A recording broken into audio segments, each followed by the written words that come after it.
So first of all, like, we should definitely do a series of this to get this stuff out. I really like this a lot, and maybe next time I'll actually have some libations myself other than coffee. But You're before not drinking? I'm drinking coffee and water because I gotta drive home. Kahlua. I think. Oh, I I think moved to whiskey. well. Oh boy.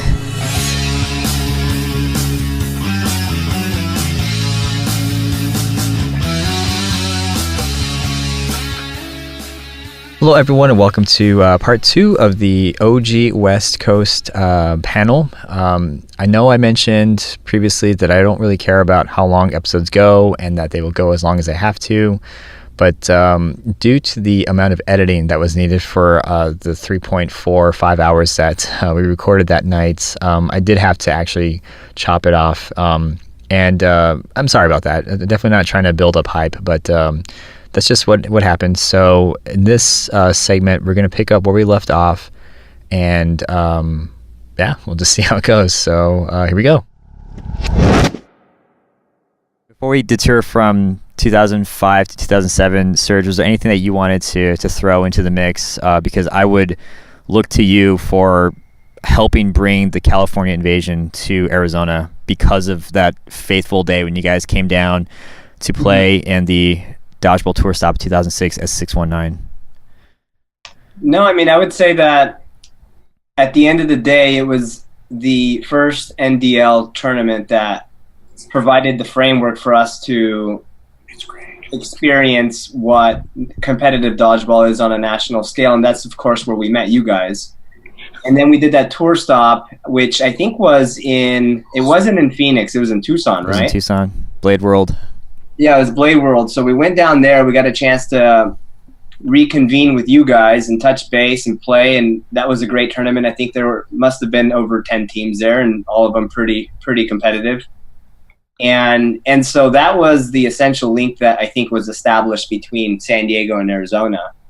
Of course, we would find out later about the Grand Canyon State Games, and we would continue to maintain a relationship by meeting up at the national championships, the NDL national championships. And so we just all kind of knew we had something in common and, established that relationship. And so we would make the drive down there twice a year to play with you guys, because other than the NDL, it was the most competitive tournament for us to play in during the year. I agree. Yeah, it was, I don't know, maybe it's just me, but sometimes I forget that when I see you guys. And I realized this when I was talking to Tim. I was like, and I've said this in previous episodes too, is like, Jesus Christ, I've known this guy for like 12 years. Like, this is crazy. Because I just sometimes overlook or gloss over the history, and it takes a couple of memories to think about, like, man, I've known Serge since like 2006. Again, I remember Kelly calling Jackie Littlefoot sometimes. It's just like, it's insane. Oh, she's Littlefoot. Yep. She'd have a tiny foot. I was Sarah. She's Littlefoot. She's a very small person. All right, well, let's... I do miss Jackie a lot. Oh, I miss Jackie all the time. Facebook. I miss her trash talking. She was always the very first one to be like, headshots are legal, right? Like, correct. So clearly there is so much that we can cover. I feel like we've barely even scratched the surface, and if we can kind of step aside and look at the timeline, I think we've gotten to a pretty good point of like 2009 roughly. 2010 to 2012 is definitely its own episode, and I do want to just kind of pause now and continue that later, because we can definitely go into that. I don't want to rush it, but there are a ton of crowdsourced questions, so if you guys are cool with it, let's just go ahead and kind of push pause on the timeline and address these. And the first one I'm coming at you, Serge, with is from Felix Peroni, and he asked, what was your aha moment in which you knew dodgeball would be bigger than pickup games, which I guess in your case would have been in Cahoots bar tournaments, right? No, I guess I would consider those pickup games, because we would show up every weekend. It was still very much a social event. It was something that we would approach with sort of a social state of mind. And so not until we heard about the first NDL, when we saw the flyer in the bar, which was in 2005, and went to the tournament in Vegas, which was advertised as a 20K tournament to the winning team. Okay, there you go. And seeing so many teams from across the country, most of which were, professionally dressed in matching uniforms. At least back then.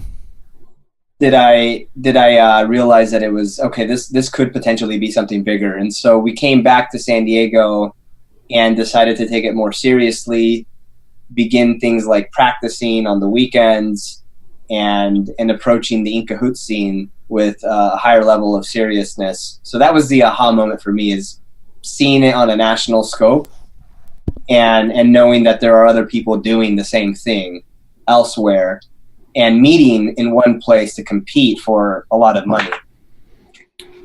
Yeah, that's that's as far back as you can probably get, right? Like, the first Dodgeball World Championship Convention with the National Dodgeball League, 2005. That's, if ever there was an aha moment for somebody, I would agree with you. I think that's the one. And that flyer was very well put together. Yeah. I have an image of it saved somewhere on one of my computers. I need to post it on here. Share it. Yeah, can you share that, please? Remind me. I'll dig it up. How about you, Joe? What was? Whoops, I pulled up something here. What was your aha moment when you realized that dodgeball could be bigger than maybe not pickup games, but when you came in? Like, did you see a bigger version of dodgeball versus what you were exposed to at the time? I'm glad you asked that question, because I've been waiting for a while to answer that and include AGP, because unlike my former teammates, Justin Payan, and it is Payan, not Payan, and Eric, I was also on AGP when it originally started, and that was my first year in NDL. But that was my first experience of, aha, this is awesome. I thought it was the pinnacle of dodgeball at that time in 2000 and I think it was 2007. We came in, AGP came in 4th place. We beat the Alaskan team. No, we didn't beat the Alaskan team. We didn't play the Alaskan team. You didn't beat them. No, but we did. You got a concussion from them. But our last game that we won was against Seabass and Random Man. And I had caught 2 stingers at the time. And that was the pinnacle of, wow, I think this is a great game. I automatically thought it was great when I first went to Incahoots, but this was probably what put me over the top to the wheels fall off. I'm playing till I can play no longer. And it was probably in 2007, NDL, AGP. God, how funny is it that like 11 years ago you thought it doesn't get any better than this? I know, and look how much it's expanded since then, and and that's why one of the reasons why I agreed, or at least put out this podcast conception of OG dodgeball, because I think some of the younger crowds forget where dodgeball came from. We came from playing in bars and playing in outdoor tennis courts to something where the balls are being washed in washing machines and professionally done to make sure that they're ready for game 1 of a dodgeball tournament. For sure, definitely. Kelly, how about you? What was your aha moment in which you felt dodgeball could be bigger than what it was in your current state? I think that would actually have to be my first NDL. Honestly, I was playing in Cahoots, played a lot of bars, but for me, up until that point, it was about drinking. It was about having fun. There really was no political parts behind it, and I was 21 years old. I was having fun. I was meeting people. And then then NDL came around, and somebody invited me, and they were like, "Oh yeah, we want to go and play competitively." And it's stingers, by the way, so that was totally different. They threw that in, but luckily I had played softball for a very long time in my career, and so growing up I'd always played softball. So stingers were no big deal. There was something fun. It was something exciting. And that was kind of my first leeway into dodgeball, and seeing that there were other people and there was other states and there was other groups that were interested in playing this sport. And there were women that were significantly kind of indebted into the sport, where we were all about it. We were kind of looking at where was the future of this and how can I get more involved. And it wasn't always pretty, but that was the beginning of it, and it was kind of beautiful in that sense. Gotcha. And when was your first NDL? You said it was 2007? Is that right? Yeah, because you play AGP, right? Yep. Yeah. So 2007, he was playing AGP, Joe, and I was playing on SoCal Connect. And it was actually Jim, Tim. It was You guys had Corey, Justin Burney. Lil Jay, yeah, Lil J. and Amy. So most of you don't know Amy, Yeah. but she was awesome. She was a Bobby. I absolutely love Amy. And so that was our team at that time. And that was the very first time I'd ever played with Stingers. And I just remember thinking, this is the game to go and play, because women who played softball could easily transition into Stinger. And so whether it was being thrown at, we were used to it. That was the kind of throw that you got thrown at. You could block it. You could catch it. That was what you were used to. And you could also throw that size ball. So it was a lot of fun. It was exciting. And I just remember being very, very excited by being at NDL that year. Awesome. Mark, this might be kind of a twofold question for you. What was your aha moment in which you knew dodgeball could be bigger than the pickup games or the league or the tournaments that you had been exposed to at the time? Well, it's going to be a little controversial because my first year at India was 2010. And while that was like an aha moment of like, oh, wow, there's like a lot of people and it's nationwide, I walked in and there was 2x4s and trash cans. The nets were stapled to the 2x4s. Yep. Yeah. And it looked shoddy. It, I'll say it. It was shoddy. And the aha moment came for me, not 2010, but in 2011, after my second NDL, I went to the Dodgeball Nation 10K. And when we showed up, not only was this was Dan's first tournament, but he live streamed it. The courts were professional. The teams all had their own jerseys. Everything about it was spectacular. And then talking to him, him explaining that, like, oh yeah, every bit of the money that came in is going into the prize package.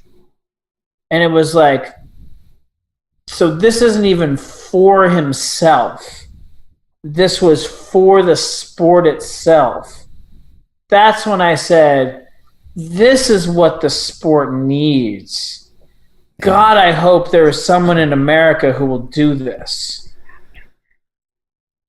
And I said, wait, like, this just requires someone to just, like, put it out on the line and make it happen. So my aha moment was the Dodgeball Nation 10K, because it was so well run and so well done. I mean, we had the scores and everything on televisions all around. Like I said, it was live streamed. And it was one of those moments where it was like, this is the way it should be. I hated the rules. I hated the Nerf ball. But this was something that said, like, if you take this and you string it along through a course of a year, that's what makes the sport special. That's awesome. And that's also part of why we're going to break this into parts, because I think you're kind of alluding to the precursors of Elite Dodgeball. You mentioned Dodgeball Nation. I'm curious to see who actually would remember that. You said shoddy though, and I wanted to make this comment because I agree. You look at the premier world dodgeball championship and event, the best of the best, right? And you see 2x4s, trash cans, sandbags, this like crappily thrown together barrier system. And what dawned on me was I filmed, I think it was a 2007 championship between Rise and AAA, just because we got knocked out, and I'm filming that. And I put that thing on YouTube for you guys, and some complete stranger said, "This is the Dodgeball World Championships," and I was like, "Wow, that hurts." Wait, did you say the Rampage one? No. This was 2000. 2000 AAA versus Rise. Yeah. It was 2008. Was it 2008? Yeah. Thank you. I stand corrected. Yeah. So 2008, I put that on YouTube for you guys, and then some random stranger makes that comment, and I was like, "Man, that guy has a point." Like that hit me in a weird way because like I wasn't the one playing, I was just filming, and for an outsider to somehow come onto YouTube and come across the Dodgeball World Championships and they see this like shoddy looking setup, it's like that it needs to be done better. Well, it was strange, right? You showed up and you saw like the kind of like beginning of that family that we've all created, where you have people from all across the nation, they're all wearing jerseys, and you're like, there's something familiar and amazing about this. And you're like, this is what the community is, but the setting was all wrong. It's like the wrong stage. Exactly. Yep. I can't wait to get into that more. But let's go ahead and move on to the next question. And this comes from Sergio Leone. And huge props to this guy. He's always giving me feedback and comments and correcting me. And like the first one or two people that throws up questions. So appreciate that, Sergio, if you're listening. A lot of great feedback. And that was, I might be able to skip this one, but it's like the biggest difference between tournaments in the past versus how they're run now. He's asking, was it double eliminations back in the day or single? Man, there was a lot of tournaments I've been to that were single, and they were just terribly run. Serge, you want to take just like your crappiest tournament that you've ever been to? No, wait, this is literally Serge's crack asking me if it's double elimination. Why? I remember Mark a hard time when he first got started. I would just make sure that it would be double elimination every single time. Lot of emails sent, right? Mark's freaking out right I just want to double check with you to make sure it's double elimination, right? I have never done a single elimination tournament. That's like, I know, and I stopped asking you after a few years. Yeah, and now I'm going to change it. After we developed that confidence and trust. now, would that just be sacrilegious to ever have to resort to a single elimination tournament? I think the NDL transitioned to single elimination towards Do you want to know, like, single elimination would make everything better? Ooh. Well, from what perspective? From the excitement of upsets. Yeah, you've been pushing that idea for a while. I haven't pushed it. I think that there's an argument that can be made that, like, instead of doing a 2 out of 3, where, like, you know, the reason we do a 2 out of 3 is, like, because we want to have something complete, and it's, you know, 2 to 1. But if and there's a chance that like refs could up 2 games. Again, sorry, Damon, I know you're gonna have to. Oh, there's no point at this point. But if you did something like a 3 out of 5, or like a 6 out of 10, or 6 out of 10, whoa. and did it single elimination, I would be a little more like, responsible. you know, 10 minutes. If you did like a 6 out of 10, like there's no way I'm okay with that. A fluke happens 6 games out of 10. I'm okay with that. And so that way, like, you could have a single elimination tournament. Who does 6? If you think about the 6 out of a 10, you're really getting a triple elimination in terms of the number of games. Yeah. True. So and like, let me make this pitch. And it provides a narrative. It provides a narrative for each individual match, because 6 out of 10, you have a storyline. You have more. You know, you have a juicier story. You know, there's a comeback. There's the opportunity. Then if you have Rise versus Doom, a 6 out of 10 will take 2 hours. Oh, boy. True. Very true. And That's also, too like, long of a story. 6 out of 10 is an even number. Wait, but would you do best out of 5 or best out of 7? It's 7 all out of 10 debatable. would be It's No debatable. one does even numbers. I think I would do like a Precedent, Joe. Precedent. I would do like a 4 out of 6. Because Four best out of best out of 3 puts a lot of pressure if you lose the first game. Correct. I feel like best out of 5 gives you a little wiggle room That's too to come small. back to come back and win. Best out of 7 means too much, I think. I think it should be like a double eliminations worth. So like 4 out of 6. Silence. That's 2 best out of 3s, you mean, right? Yeah. Okay, that's Yeah. better than best out of 6 Yeah. because there's no such thing as best out of 6. Yeah, no, I hear you. So it'd be 7. Yeah. 4 out of 7. But there's a different element between best out of 7 and 2 best out of 6. Correct. Then It you might can have all to be look- debated. Anyways, next question. Yeah, moving on. What have you done, Sergio? This one is, I think, for Kelly, and that was, how has the women's talent pool back then in comparison to now? Okay, I think he kind of worded that weird. Let me restart that. How has the women's talent pool back then in comparison to now, and how can we help elevate the involvement of women in the game so there is a women's division in each region? I absolutely love that question. And I feel like there has been a lot that has changed from when we first started Dodgeball and what women were expected to do into what it is today. And I think that especially involves co-ed. The first person to ask me to play, although the first person that asked me to come and watch was a woman, the first person that asked me to play was a man. The first person to ask me on a team was a man. The first 3 people to probably ask me to continue on a team was a man. And whether or not that changes or not doesn't matter necessarily, as I think that if co-ed is not a very important part of a region, you will not see a very strong women's division. And I think that in areas that's trying to grow and that's trying to build, you will see more and more women's teams building as well. We have, obviously, the West is very strong, the East is growing, but in the North especially, it's not that I hate pinch. Pinch is whatever it is. It's pinch. It's great. It's fine. It does its own thing. I think it is a detriment, though, in elite to women's. And that's my own opinion. But it's because of time. And so if you're taking that time to do pinch versus co-ed, you are not growing that women's pool.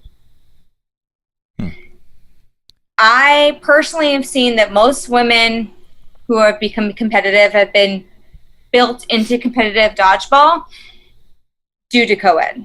And so if you can't grow that co-ed spirit in that co-ed league, you're not going to have a very strong women's league on top of it. And that's unfortunately a part of it. I don't know why, but that's what we saw in the West. That's what we've seen in the East. That's what we've seen in the South. And I'm hoping that we can get more and more women involved across so that we can have more co-ed across each region. But it is a weird thing where if co-ed isn't very strong in a certain area, you don't see as many women playing. Yeah, I think it's a parallel. That's interesting. I'll chime in because there's a weird.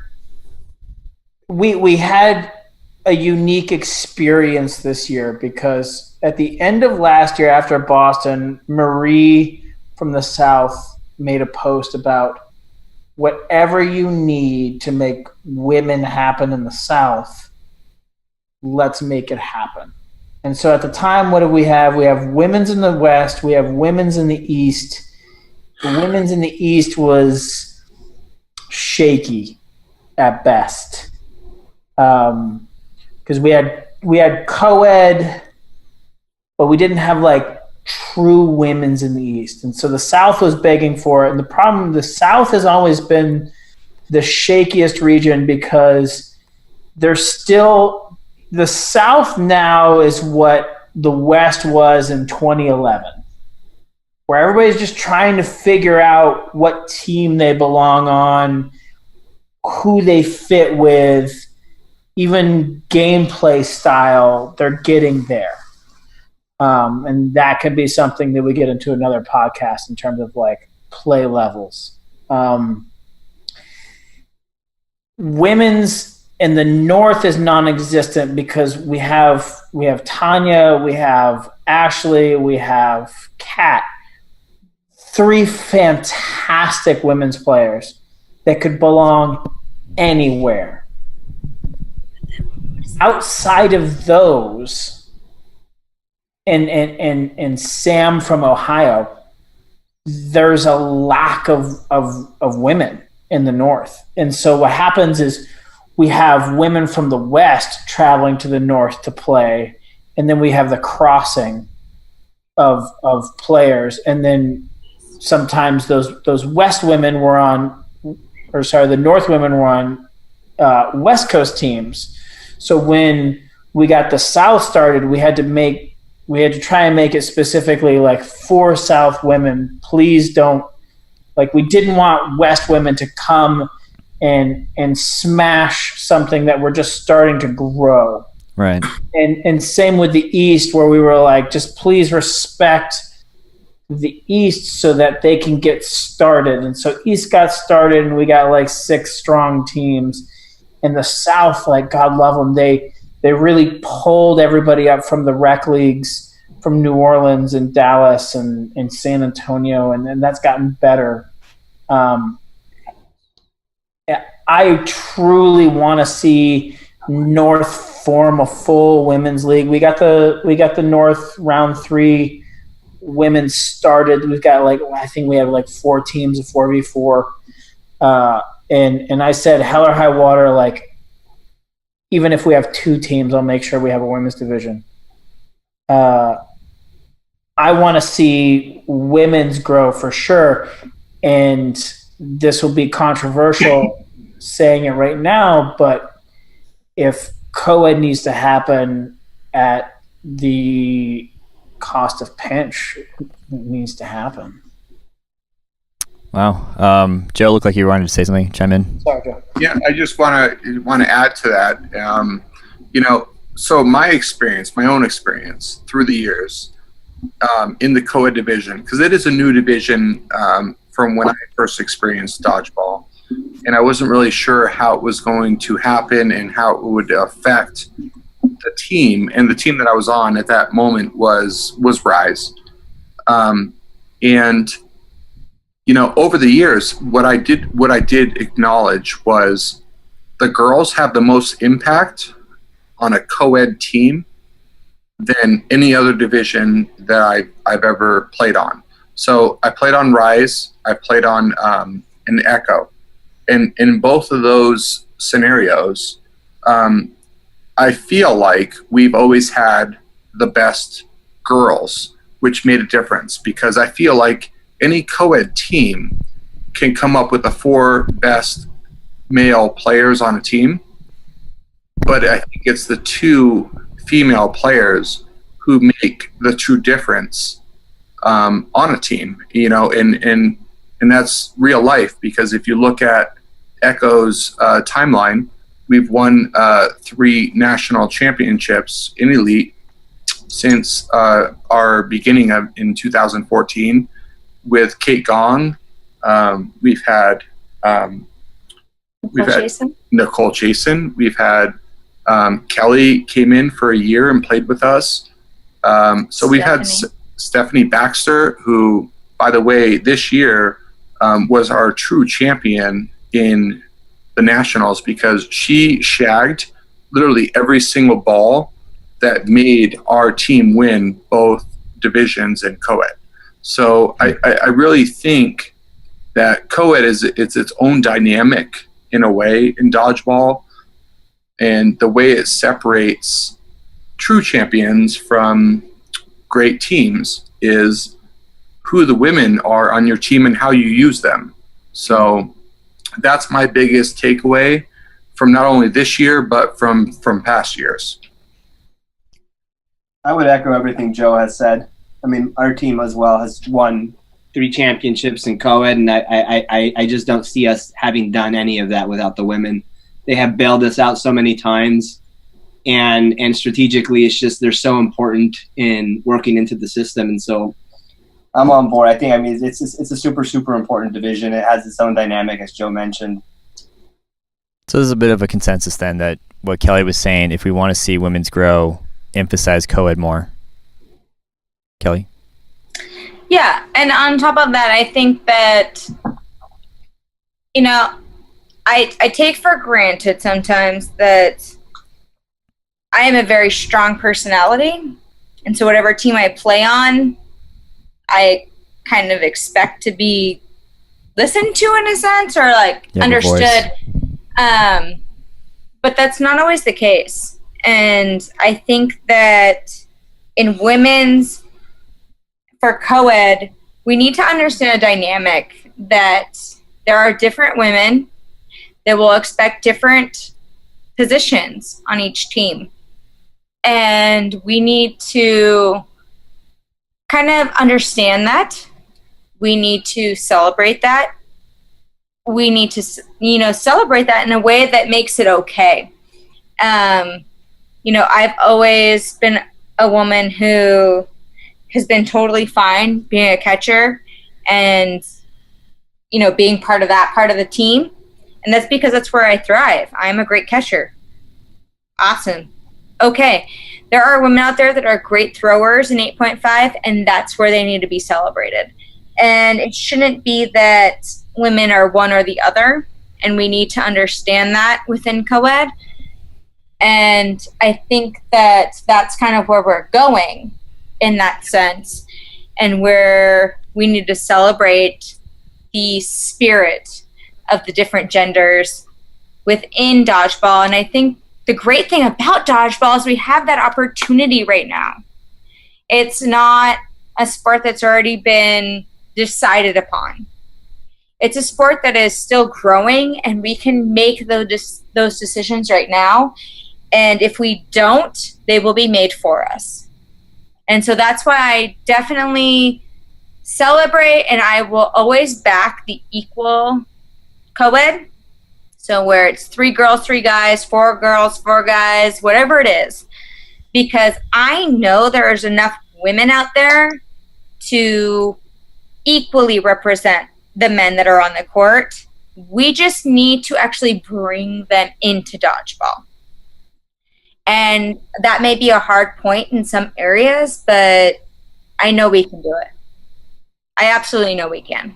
So it gets to that point where there's no excuses to be made anymore. We just have to do what we know we can do. Nice. Yeah, to sum up my input, I definitely agree. I think dodgeball has something truly unique in co-ed, in which it doesn't matter what gender you are, you have as equally an important role. And to echo what Serge was saying, and Joe, it's like, if you look at the best co-ed teams out there, look at their female players, like they're the ones that are making those clutch catches, they're the ones that are blocking, they're the ones that are throwing, and they're just, I think they make or break a solid team. I would love to see a 3-on-3 co-ed.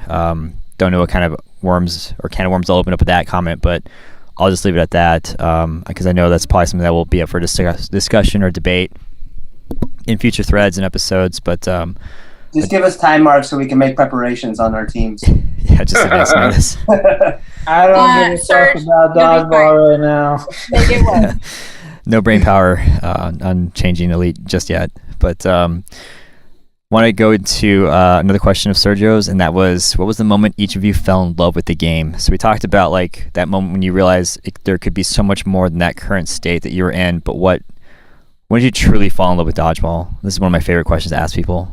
So Serge, you can. I'll go second. Let me think about this one. Joe? I'll go first. Okay, Joe, you're up. Yeah, like I mentioned earlier in the interview, I think my moment I fell in love with dodgeball was the moment that my longtime friend Jim McMasters said, "Hey, let's go to In Cahoots and play dodgeball. And I immediately fell in love with the game because it was the next best thing to watching Sunday football or the Red Sox play. I actually got to play dodgeball and throw balls at people on a Sunday night for $2 you call it in Cahoots. That was my defining moment of when I loved dodgeball, and that hasn't changed in 12 years. Awesome. Sarah, you're up, or do you need more time? Well, I mean, I guess my answer is going to be very similar to Joe's. I've always been a very competitive person growing up in all of the sports I've played, soccer, hockey, and there comes a point in time when the sports, if you don't like take the pro route, they just kind of take a back seat, or maybe you continue doing the sports in a social setting. And so going to In Cahoots and finding dodgeball, and then finding out about more competitive tournaments where teams would meet up from across the country, I guess that was the defining moment for me when I fell in love with the sport. I would say that the highlight of my week, every single week, was when I would go to In Cahoots to play on Sunday night, especially when the Chargers were losing and I just didn't have anything to look forward to. So that was just, I think, and also the special combination of what they had going on at In Cahoots. As Joe mentioned, the $2 you call it, the sort of the social environment, the bar environment, Sunday evening. I mean, what else are you going to do on a Sunday night? And going there and playing with 4 other players and doing a mini tournament every single Sunday night where the winning team would win, the entire pot of money. Was just an awesome experience. It was something that we would look forward to every single week. I mean, that's the one. Come Monday, I was already preparing for Sunday. I was already looking forward to it. So that was the turning point. That was when I fell in love with the sport for me. Come Monday, I was already prepared for Sunday. What a very Search Ferrari thing to say. Kelly? Yeah, I mean, I think that those early days were definitely something that helped develop who we were as players. And I think sometimes I wish I could go back to those days because they were easier days. They were days where all we thought about were the friendships we made, the connections we made, the game that was being played. And it wasn't about the politics quite so much. And for people who know me, as of late, there's a lot of politics that are involved in dodgeball. And I feel like I kind of reminisce about those days because they were much easier. It's like when you reminisce about being in 4th grade. It was just an easier time. And I think that in dodgeball, back then, it was just an easier time. And it's not that it's better or worse. It's just that it's different. And we have to kind of adapt to what we have now and kind of appreciate the small moments that we have and appreciate where we came from in those moments. So maybe it wasn't a specific moment for you. It was just a series of moments back when it was simpler that you started to fall in love with it. How about you, Mark? Do you have a specific moment when you first fell in love with the game? I actually have 3 that all kind of coalesce into one that's kind of cemented my love for it. So for those who don't know, I actually grew up overseas in the Middle East. Oh, yeah. And then came back to America for college. So in elementary, it was kind of a big thing that when you get to 5th grade, during recess, you got to play dodgeball. And it was a different form of dodgeball because it was called nation ball, and it was 1 ball, and it was classroom versus classroom, and it was 16-inch hard rubber ball. Yes. So if you imagine like fifth graders playing 16-inch dodgeball, it was hilarious because it was like throwing a ball at Muppets. So that was like the first time where I was like, oh wow, like I love this and I'm really good at it. The second moment was, in middle school, I wrestled for middle school JV and varsity. I wrestled varsity while I was in middle school still. And our off season, we played dodgeball, which was even more fun on the wrestling mats because it was no shoes and you just throw yourself all willy-nilly. And so that was like off season always meant like, okay, no more two-a-days. We can just have some fun. And this was something that became super fun. And then the third time was we had moved to Kuwait, and it was my senior year, and we had no sting balls for some reason. Like I never thought I would see those balls again.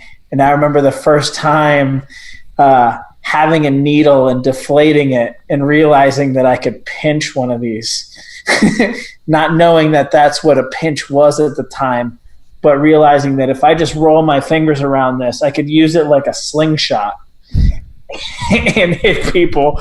And I was like, okay, I love dodgeball. I have to find a way to play. So when I moved back to the United States and I moved to San Diego, that's when I was working at Bennigan's and heard about In Cahoots, and That's I was why like, you're all jealous. good God, I have to get there. And I unfortunately never got to. That's like one of the biggest regrets of my life is not being able to play In Cahoots. So it was kind of those three moments that said like it was something that I needed to do. So when I finished college in Los Angeles, and at the time there was a hiring freeze in the film industry because of the writer's strike.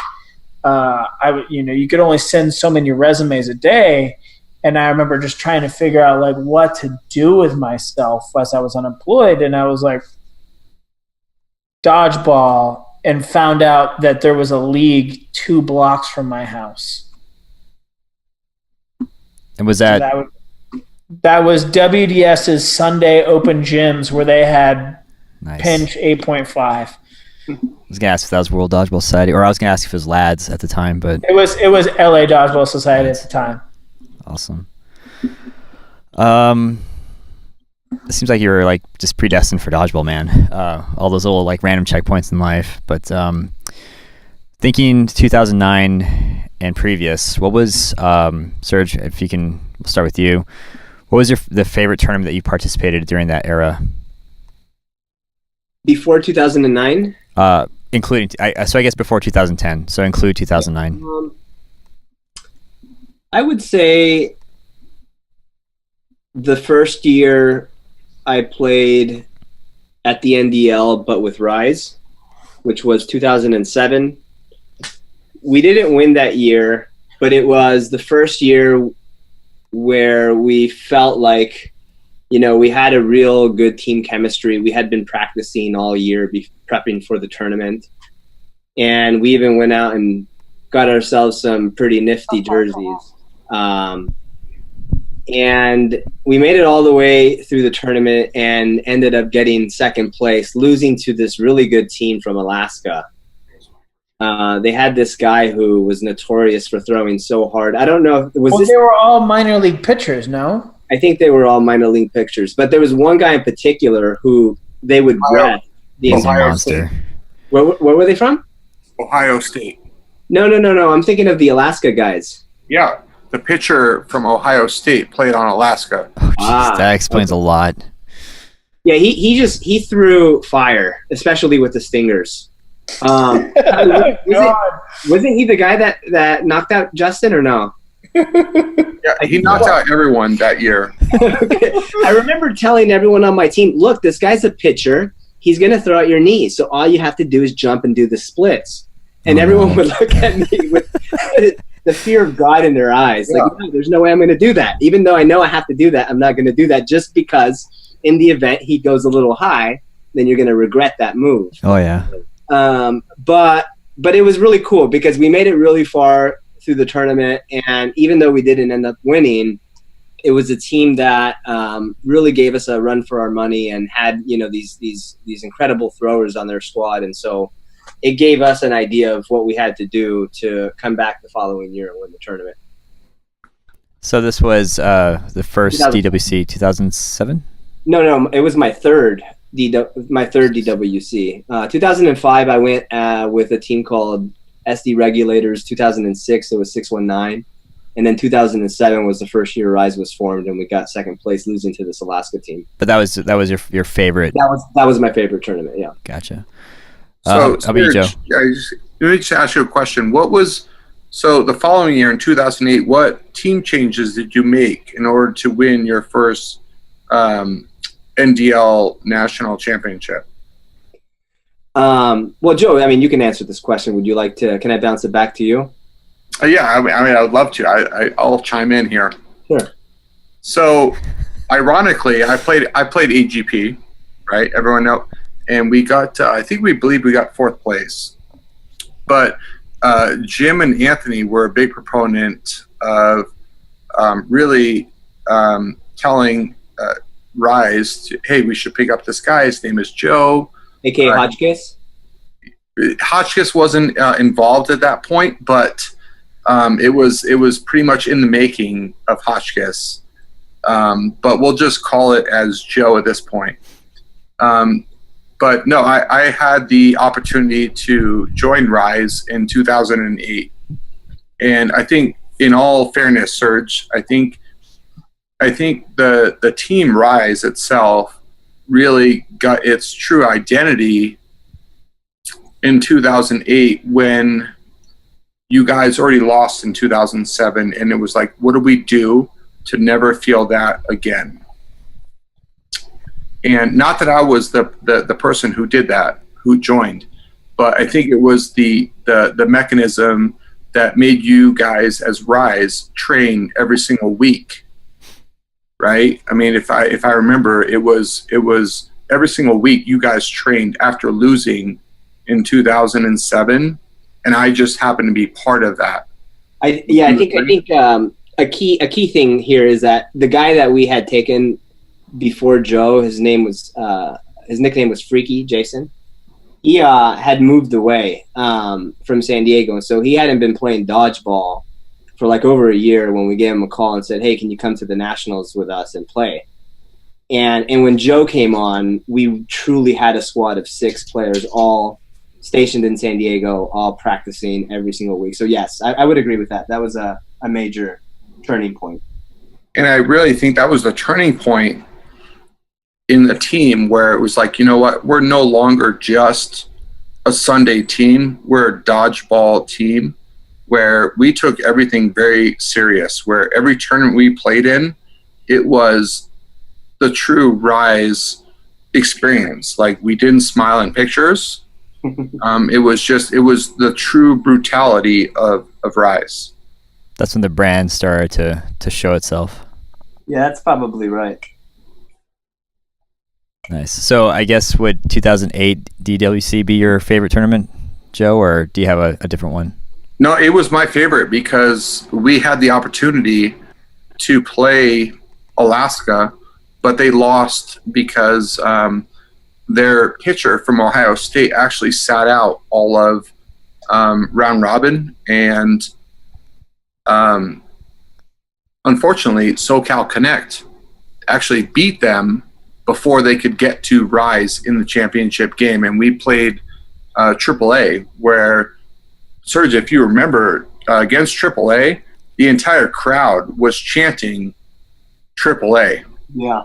And we still overcame the obstacle of everyone hating Rise. And I think that's where everyone started to hate Rise. You recall that? Yeah, that was my first experience with sort of like the People cheering you? like the mob, like pitchfork experience, and having to learn how to kind of just, block all of that out. It's taking a stride. Yeah, I think it really all I think it really all started in 2007 when Rise got beat against that Ohio team or the Alaska team. And we truly got serious. Like, listen, this is, if we're going to play dodgeball, we're going to play dodgeball, and we're going to play it to the best of our ability. And this is how we're going to play it. And I think everyone bought in on that experience. And I think that's what truly made Rise become who they were in the early stages. Yeah, I think 2007 gave us the idea. Okay, we could actually win this thing, and then 2008 we went back and got serious about it. So I would agree with that timeline. Makes sense from my perspective as well. Just seeing you guys coming back in full force, 2008, 2009. I wasn't there, but I heard about it. How about you, Kelly? What was your favorite tournament that you participated in between 2005, 2009 timeframe? It was probably my very first NDL. Getting the opportunity to play on a competitive level that I hadn't experienced before, and the opportunity to play with Stingers, which I still love. But was it a co-ed Stingers? Yeah. Okay. But I would get crucified for co-ed Stingers right now. Yeah. I would love it. shit happens. And for me, Stingers was an interesting opportunity to feel like I was more equal on the court. Because you had that softball experience to draw from. Yeah. Makes it more offensive. Very cool. How about you, Mark? What was your favorite tournament Pre-2009, it was a LADS tournament, and it was what they called it the California State Dodgeball Championship. And it was at the Ricardo Montalban Theater deep in the middle of Hollywood. So it was an old historical theater. It was also Nike's studio headquarters. So I remember we had a couple of LA teams. We had a team from Temecula, and we had a team from San Jose. And that was the first time I ever met Kenny Cox. And this was it was 8.5. It was pinch. The court was on the actual stage, and they put up a net from the top to the bottom of the front of the stage. So you played on the stage, and then there was a bird's eye camera and side cameras, and it was projected to the side of the theaters. And so everybody got to sit in the regular theater seating, stare at the people playing dodgeball, or they could look at the TVs, see the bird's eye view. And there was a couple kegs, there was, like 80 pizzas, and it was just pinch dodgeball on the stage. It was a pretty short court, and I just remember seeing the first time Kenny throw. I just remember Michael Costanza walking off the court saying, "Nope. I want nothing. I want no part of that." And Kenny actually blew out his knee like two throws later. And my team, which was myself, Andy Luster, Eric Audet, Don Ackerman, and I feel like I'm missing one more. It might be Harrison Randall. We won that championship, which allowed us to go to Nike, and we got to custom make shoes as our reward. I remember that being a really awesome appeal to those tournaments. What year was this?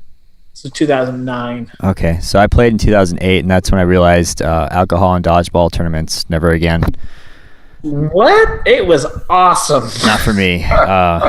I almost blew out my knee because I jumped way too high and far, and brain. Actually, you know what? You might be right. It might have been 2008. It might have been October 2008. Sounds about right. I don't remember Kenny Cox though. Because he came for a hot minute before he blew out his knee and had to leave. Could be why. I remember the kegs, remember the pizza, I remember the allure of designing your own Nike-based shoe, and I just remember like, you know what, I'm not going to drink and play dodgeball ever again because I almost tore everything in my knee. I had one of my teammates, Andy Luster, was just blackout drunk, and I just remember saying, sit in the corner and protect yourself. We'll take the rest from here. We got this. Awesome. Joe, I'm going to rapid fire these questions with you because these are pretty much aimed right at you. So we'll start with... Oh, great. We'll start with Billy Schmidt. I'm actually glad he asked this one because I've always wondered myself, but can you explain the origins of Hotchkiss? Yeah, I'll make it quick and to the point. All of my nicknames I've nicknamed myself, so I'll go ahead and say that at first. You don't get to do that. Yeah, that's breaking the rules, man. But Yeah, I know it is. that's a foul. But that's why Billy asked this question. So I'll answer it truthfully because this entire podcast was very truthful. And so Hotchkiss came from in 2012, my last year on Rise. I actually hurt my rotator cuff, and my minor in college was Native American history, and I'm sure Serge has posted many articles about the Native American Indian Wars, and they used the Hotchkiss cannon as a way to eliminate the Native American Indians. And so what I was really trying to say is my expertise was in stingers, and I threw those balls very fast. And at 1 year, I hurt my shoulder and came back and played on a different team. And that's why I called it the Hotchkiss, because at one point, the Hotchkiss cannon was the ultimate of all wars, and it went away. So I'll leave it at that. Wait, I posted an article about the Hotchkiss being used in the Great War, and But Native American Indian Wars at the Battle of Little Bighorn was the one I was expressing. So you're celebrating slaughtering people. I thought it was used during World War I, and it got stuck in the water. No. I made a mistake. Okay. No, Oh, boy. and we'll move on to Big Sexy. Big Sexy is exclusively for Sin City Dodgeball. I thought it was a great way to, as an icebreaker, to do the rock, paper, scissors for every single Sin City competition for each round. And it was I guess, accepted because I was the co-MVP that year for Sin City. The first year I was MVP with the name Big Sexy. I would say my name is Joe, but most people call me Big Sexy, and we would do the rock, paper, scissors, and I got a laugh every single time. Were you ever Big Sexy during the NDL No, never. So so a little caveat to that. The movie Blue Crush, which I'm embarrassed to even say, the movie Blue Crush, there's a guy there who is a linebacker for the I'm not really sure who it is. He says, "My name is Leslie, but everyone calls me Big Sexy," and that's where I got the line from, and that's where I got the name from. For some reason, I thought you were just always Big Sexy. Maybe that's just like the fact that, there's been a whole slew of 8 years of dodgeball since 2010 that it just naturally sticks. I'm very tall and chiseled, and people can call me Big Sexy. I mean, maybe I just thought of that on my own. Like, I know his name is Joe, but he's Big Sexy forever. Yeah. For most people who know me, I'm very quiet during tournaments, so I'm very hyper-focused, if anyone knows that. I don't say much during tournaments. I don't speak to many people. I actually look the other way when people look at me, only because I'm so focused on the dodgeball tournament. But, you come to a Sunday practice, and I can't keep my mouth shut. So I'm sure Serge can attest to that.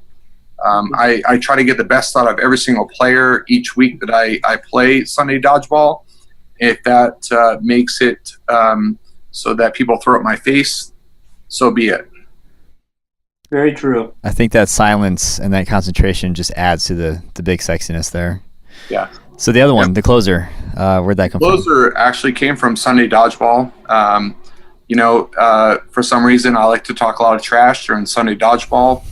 And a lot of people like to get me out first. So I'm the first one out every single time we play. And so when I'm on the sideline doing the 10 count, I say, hey, a catch brings the closer in. And it's only because there's always a catch at the end of the game. And I come in, whether I win or not, I'm always a big proponent of I'm the closer like Mariano Rivera. Because I win, I end the game. Unless it's against the Red Sox. That is true. All right, let's continue with this rapid fire from Billy. Again, he asks, how high is your vertical jump? So in high school, it was 27 and a half inches. I was also 175 pounds. I'm currently at 245. I feel like I can still grab the rim. So I'm at 24 inches at like a minimum base. So you can push off that big sexiness and get it airborne. Oh yeah, it's the true sexiness gets it up 24 inches. That's fantastic. How many pull-ups can you do? Well, I challenged everyone to at least 10 push-ups or pull-ups. Unfortunately, I was unable to accommodate their request because they asked me at the end of a tournament when I had thrown out my arm. I was like, I can't do it, but we'll do it at a later date. And it has yet to be done after 8 years. So I guess this could potentially answer the next question. And who could do more in the panel? Serge thinks it's him. Serge probably does the most cardio. I can see him still sitting in his chair. He looks like he does the most cardio. I wouldn't argue that point unless he couldn't get it at least to 5, and then I would question it. I think Mark's pointing to himself. I'll take Serge on that. Ooh. As he just scampers off. Oh, he's not doing it. Yeah, I am. No, he's busting out this pull-up rack. Okay, dead hang though. None of this CrossFit rocking BS. Yeah. Dead hang, fully extended. Never mind, I can't find my pull-up rack. Oh, it's I'm at the office right now. I don't have a pull-up bar here. Yeah. So checking the baby rack area. I checked. Yeah, we'll have to do the competition. To be continued. Mark. Yep. All right, you're on. Okay. Kelly's part of this too. Yeah, honestly, I think my money's on Kelly. She could probably do it. Brett Baxter asked, how do you handle the pressure of being the star of stars on Echo? Well, I do it one step at a time, like anyone else does. Star of stars, though. What's that? Star of stars, though. It's enough to be a star, but the star of all stars. But everyone knows on the Team Echo, and I'm being the most genuine I can be. On the Team Echo, I am the star of stars on Team Echo. I've been doing it the longest. I've been a star for the longest. But in all essence, I'm just a team player. I'm a role player on the team. And whatever team I play for, I try to be a star in my own role. So Brett's trying to be funny. At the same time, we all know what my role is. I tell the jokes. I get everyone loose before the game. And then we have what we have. And like this past Elite, we won both co-ed nationals. And I claim it all on the jokes of the star of the show. Keep the team light, keep them happy, keep them motivated. Kind of like the heart and soul of the team. When I can do it. Awesome. Going back to Billy real quick. This is for you, Serge. Why do you play with your pockets out? And do you? I just do that because I know so the serious response is because when I retape, I end up leaving a piece of the tape inside my pocket, and so when I pull it out, it just kind of sticks to my fingers and it comes out. But now I do it sometimes intentionally because it bugs Casey Moses so much. It's gonna bother me now that I know what to look for. So it's a psychological effect now. It is. Well played.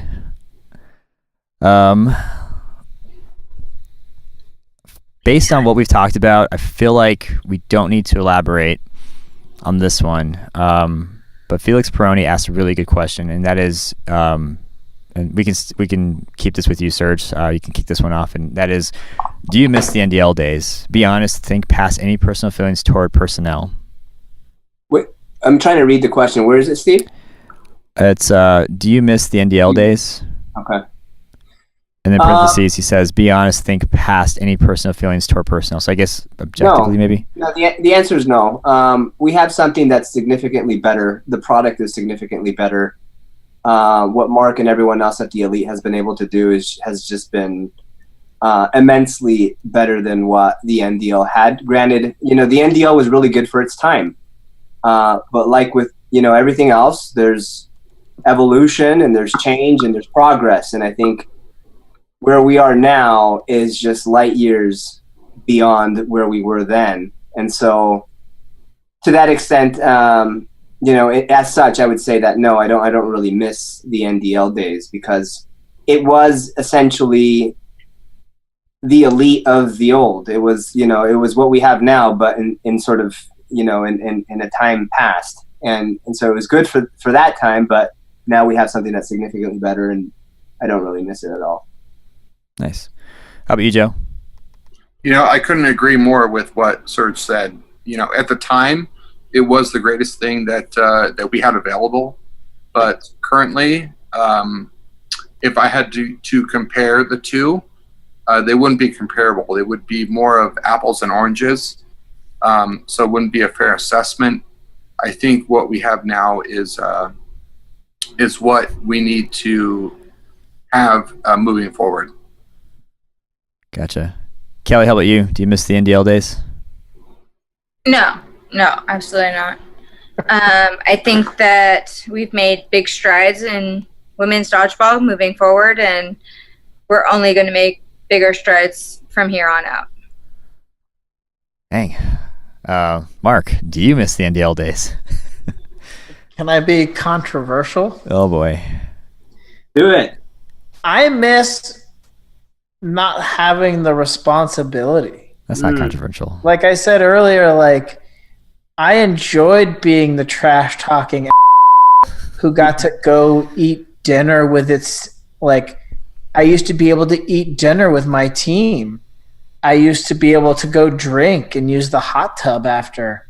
I used to be able to go out and socialize, whereas now I'm either tabulating scores, cleaning up everybody's messes, doing things so that the next day runs smooth. So, do I miss those days in terms of what it looked like, what it played like, and what it was? Again, sorry, Steve, absolutely not. But do I miss no responsibility? Absolutely. So it was like a twofold answer from you. Yeah. And I don't think that's controversial at all. I think that's more than fair. I mean, not that this in any way compares to what you go through, and I've talked about this a few times, but even as a league owner, I could never fully appreciate playing Wednesday nights in my league, because I always had to worry about making sure things ran well, and my mind was never fully in it. So just on a maybe 5% scale out of 100, I totally get what you mean. Yeah, so, you can't get 100% into a tournament, and I feel like it's cost me in a number of ways. Before Doom there was Syndicate, and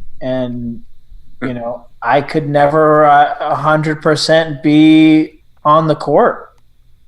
And that came to the detriment of my team. And, I don't fault them for dropping me. And then creating the powerhouse that is Doom.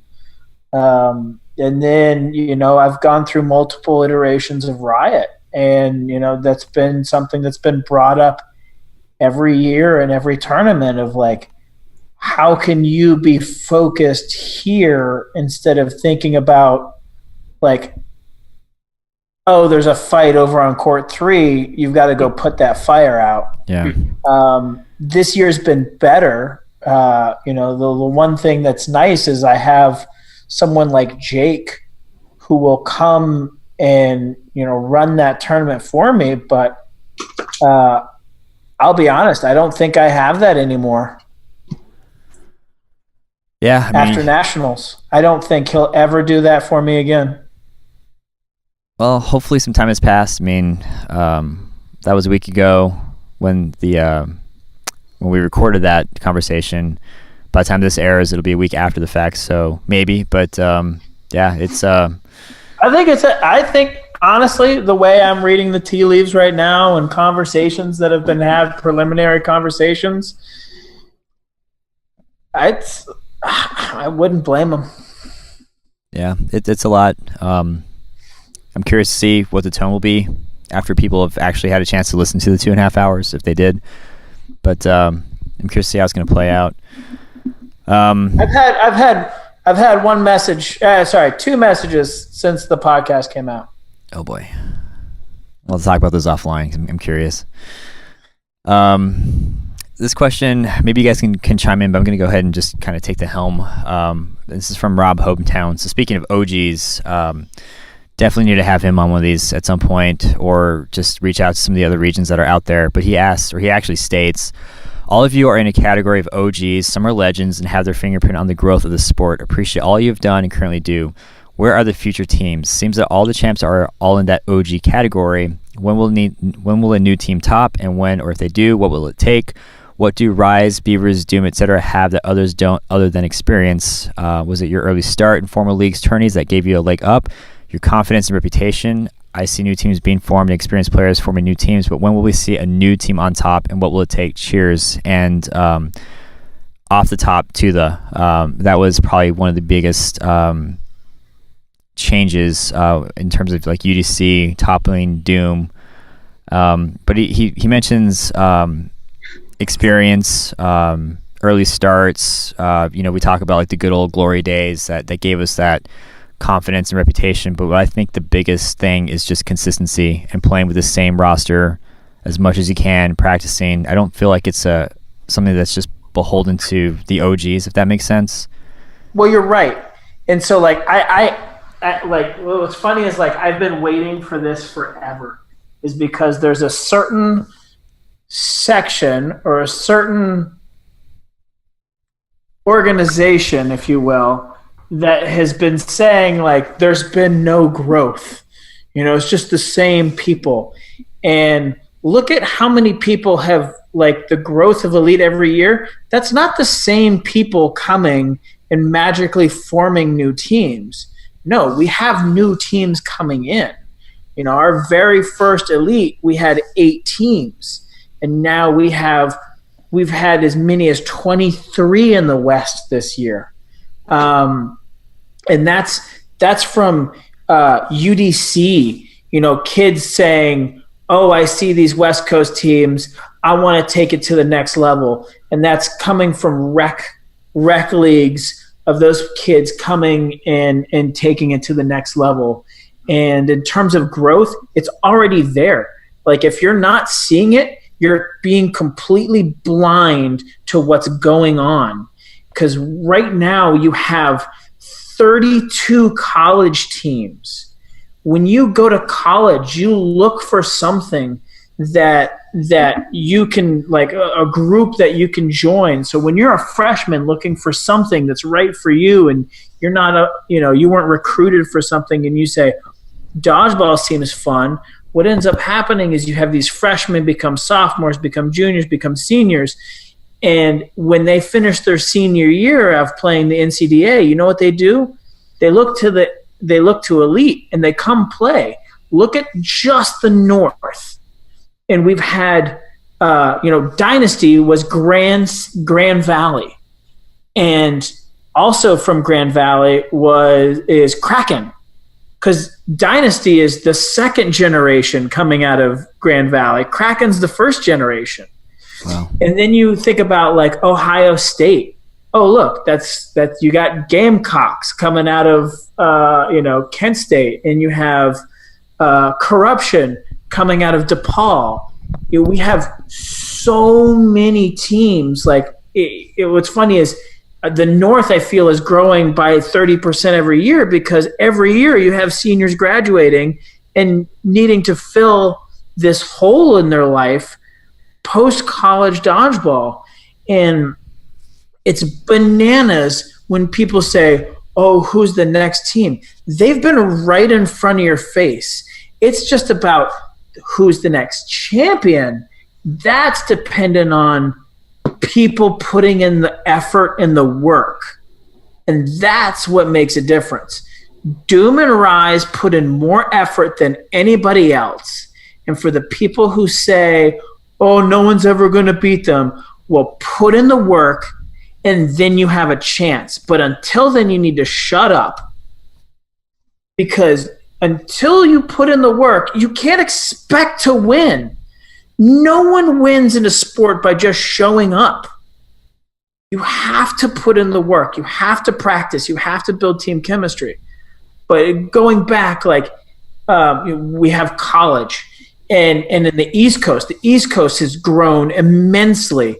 And for someone like Rob, who's in the East Coast, he's only seen, when he has his Empire team, typically he had only seen Davis and Team Awesome. But all of a sudden, we have teams coming out of Maryland like Clutch Mode. We have Mount Olympus coming from UDC. We have Space Cadets coming from Rec Leagues. We have all these teams coming out of the woodwork. It's about those teams putting in the work to unseat the champions. So we've actually seen exponential growth. We have over 104 unique teams between men or open and women's when we started from 8 in 2011. Wow. So like when I see that question, I go, that's because your eyes are not open. And I love Rob to death, but the new teams are already there. We have UDC teams. That's something that like Elite has spent a lot of time working and making sure, like when we go there, when I go there, when Glenn goes there, when Vince goes there, we talk about and we reach out to those teams like Toon Squad and Stingers and Havoc. Look at all the guys who came out in nationals this year. Kyle, he played on the GOAT this year.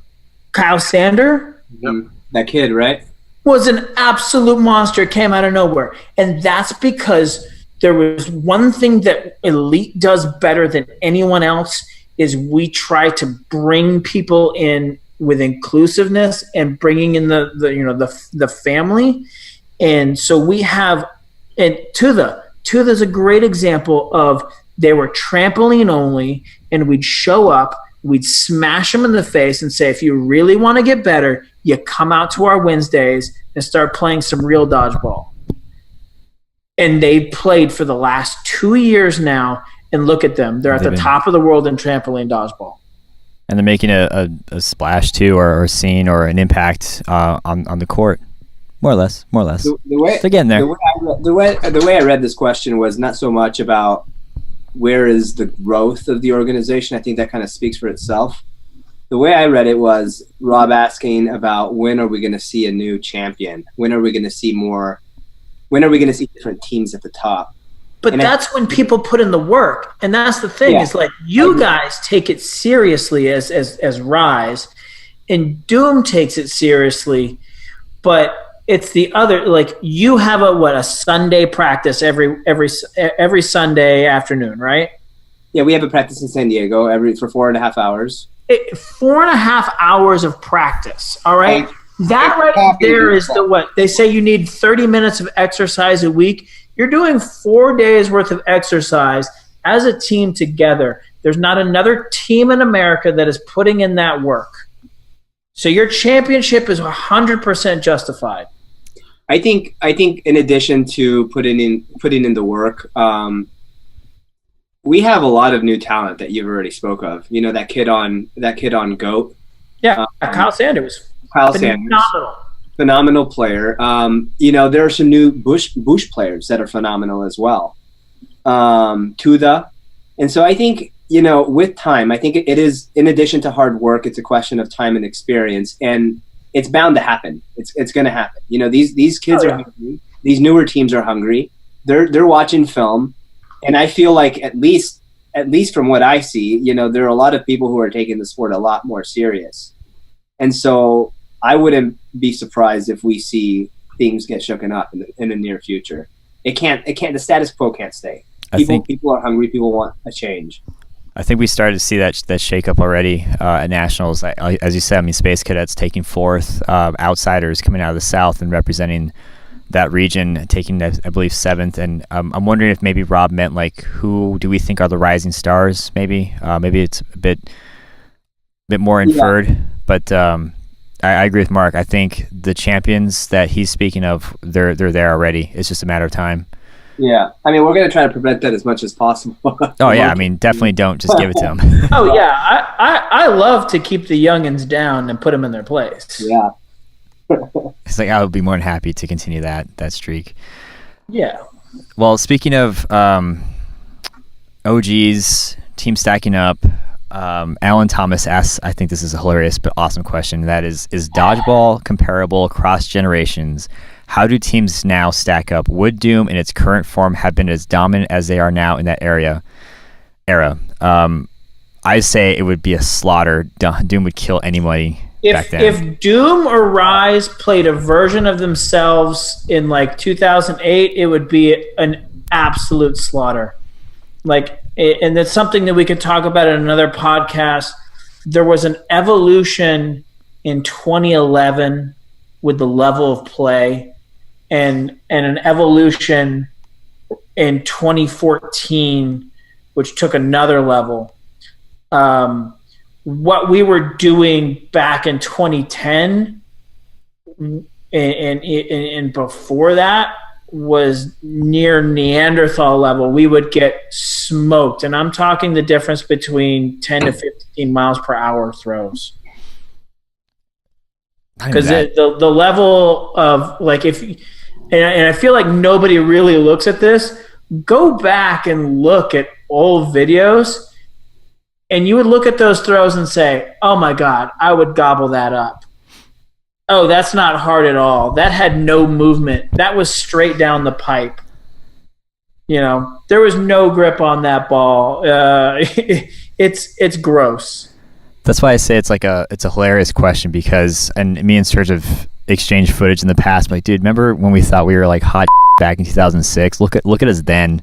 Look at that show of a team trying to play dodgeball. It's just like, you want a good case insane. in point? Hot Sauce taking second in 2010. That team would get smoked by. We would probably be tied for last place at a regional. Easily. Yep. That team had no business being where it was if you were talking about it in terms of today. Yeah, I no agree. No business. I agree. Joe, you've been pretty silent. Of course you'd agree, because we beat you. You've been pretty silent, Joe. What are your thoughts? Yeah, so when I look back at it, right, and we're talking about competitiveness and across the generations, beginning back in 2007 and moving forward, and what it takes for teams to get to the pinnacle of dodgeball, whether it's the championship of UDC or Elite or whatever organization you're with. I think it all really starts from what Rise did back in the day. And as much as not that I dislike talking about it, but it's the truth of the matter. They really started what it takes to be a champion in dodgeball. You look back at what we did and how we started what we started back in the day, and we won a bunch of championships, but more so what it took to be a champion. It was everyday practices. It was, it's hard to talk about because I'm not part of the team anymore, but they started even an offensive position where they dominated everything in dodgeball. And I think it was the turning point of what competitive dodgeball was all about. And I think what it has come to today, what it takes to be a champion of dodgeball in any organization. It takes hours of practice. People request all the time, like, oh, I'm trying to, get grip strength. What can I do? You know what? Play more dodgeball. That's what it takes to get grip strength. At the end of the day, that's what it takes to get grip strength. If you want to throw harder, practice more. And that's what we did from the origin of Rise Dodgeball. And that's what it was all about. And as much as it was for me to leave that team, they still perfect that, I think, the best of any team who plays today. I think Doom has the most athletic talent of any team out there. And they probably have the most cohesive unit because they played together for so long. But,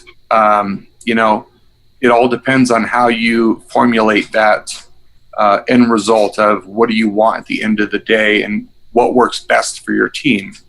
But I think Rise really started what it really takes to be a champion of any dodgeball organization. And I think that really helped boost the competitiveness. And I was part of that, and I ended with it, and I still love those guys that are on that team, or at least most of them. But it is what it is, and I still respect them. But I think that is a true. I think that's a true definition, or at least the moving point of what dodgeball is today from that team itself. I think a lot of teams originated from what they watched in video or real life, what Rise did in the beginning. So I agree. And I think if I could pinpoint it to like what is the distinctive difference between teams back then in previous generations versus teams now is teams have become more deliberate in what they do. Back then, let's just round up 5 or 6 guys that can potentially throw hard, maybe catch, and just go at it. Now it's evolved into, hey, if we give up all our balls, we're going to pay for it. If we play patiently and maybe throw 2 or maybe throw 1 at a time, we can kind of slow the game down. That just kind of started to snowball into the strategies and the tactics that teams use now, plus throw in the fact that teams want to get better, they want to get stronger, they want to get faster. There's just no comparison at all. And again, once I'll probably send Alan some clips of us at our peak back in the day, and he'll just realize, yeah, I could probably take one other guy from Oregon and we would just slaughter everybody. And I feel like that's exactly how it would play out.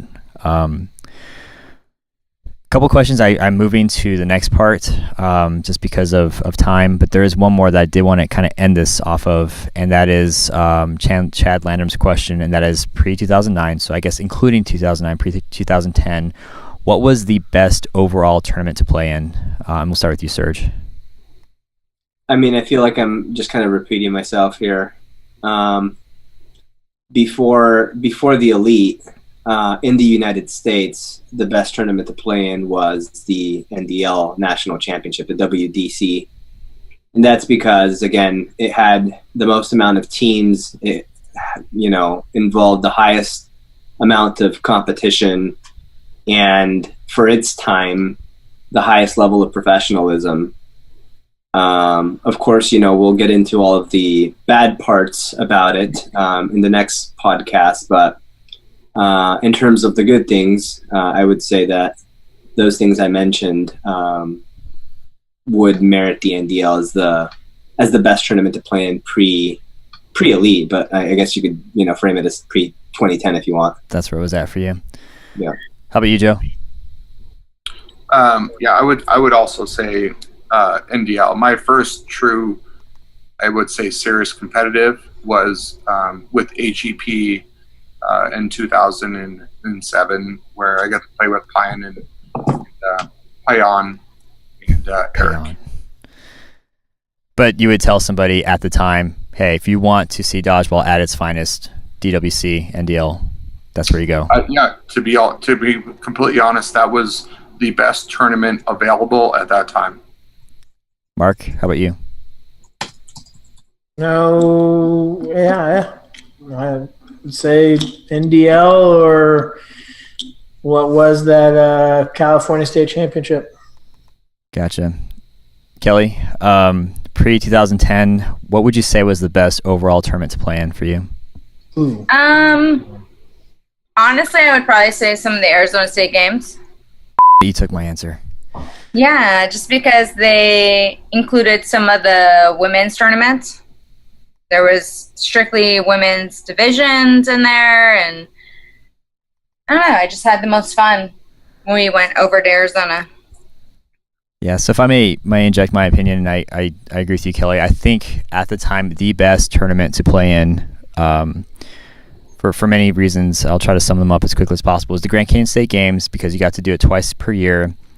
We weren't playing for money. We were playing for bragging rights. We were playing for pride.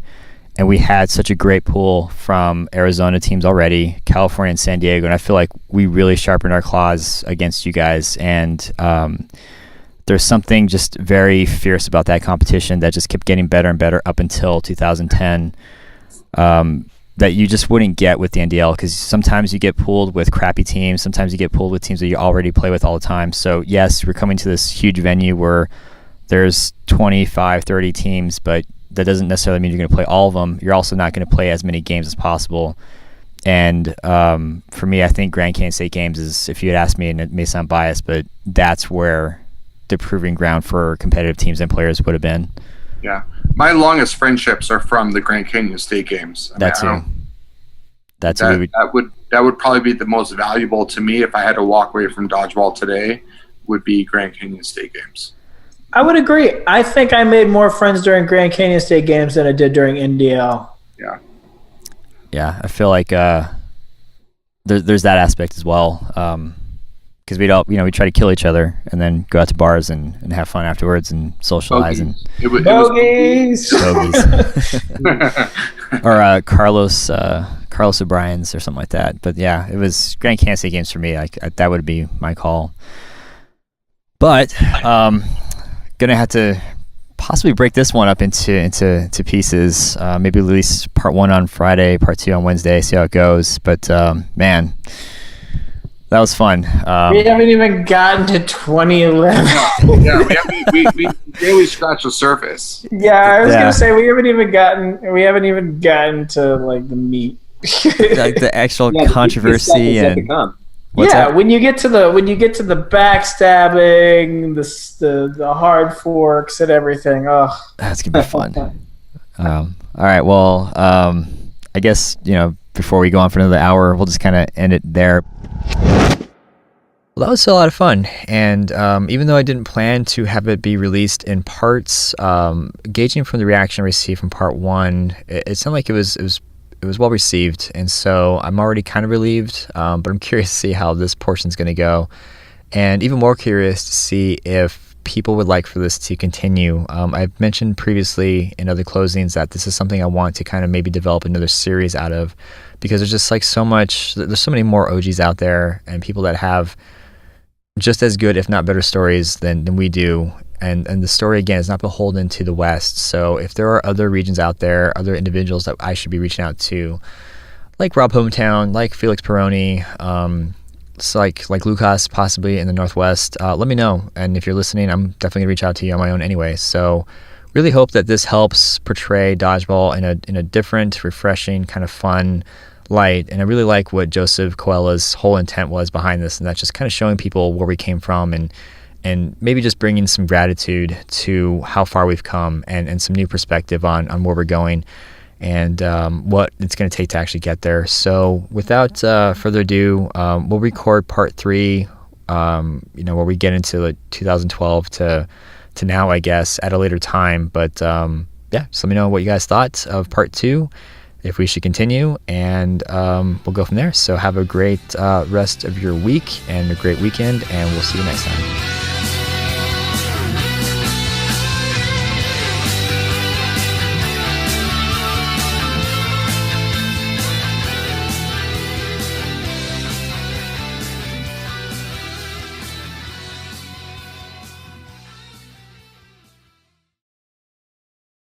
missing. Yeah, I'm good. Yeah, that's us going to the I'm gonna bathroom. go get another beer. But, I'm like, gonna at go, this point, my dog is dancing around next I'm to gonna me. go pee, to be I feel like honest. Serge is taking a couple bathroom breaks himself. I've seen him leave the chair a few times. Yeah, no, I just did mine. I have been drinking a chelada this entire time. Oh man, you sinner. All right, I'll be right back.